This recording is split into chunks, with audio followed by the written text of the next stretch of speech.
এই অঙ্কটি অন্য কোনোভাবে করলে সময় বেশি লেগে যেতে পারে। এই অঙ্কটির সঠিক পদ্ধতি হলো এলিগেশন মেথড দিয়ে করা। এলিগেশন মেথড কি?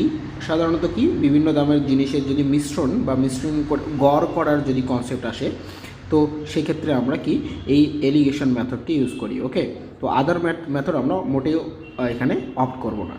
তো এলিগেশন মেথড কিভাবে কাজ করে দেখো, যে আমার এক প্রকার চায়ের দাম 120 টাকা আর এক প্রকার চায়ের দাম 125 টাকা। এই যে মিশ্রণটা হলো এই দুটো চায়ের, সেই মিশ্রণের দাম কত?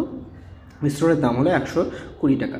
তো কী অনুপাতে মেশাবো সেটা বের করার সহজতম উপায় হচ্ছে তোমরা এই যে কোনাকুনি বিয়োগ করে দাও। তো এইদিকে বিয়োগ করলে কত হচ্ছে? কোনাকুনিভাবে যে 3 হয়ে যাচ্ছে, আর এইদিকে বিয়োগ করলে 2 হয়ে যাচ্ছে। তার মানে আমরা প্রথম প্রকার এবং দ্বিতীয় প্রকার চাকে কী অনুপাতে মিশিয়েছি? 3:2 অনুপাতে। বোঝা গেল? তো এলিগেশন খুবই ভালো একটি মেথড, যেটা তোমাদের এই ধরনের অঙ্কগুলো, মিশ্রণের অঙ্ককে খুব সহজ করে দিবে। ওকে, এবং সময়ও বাঁচাবে। তো এই ধরনের আরও ভিডিও পেতে আমাদের চ্যানেল ম্যাথ ইজিফাইডে সাবস্ক্রাইব করুন।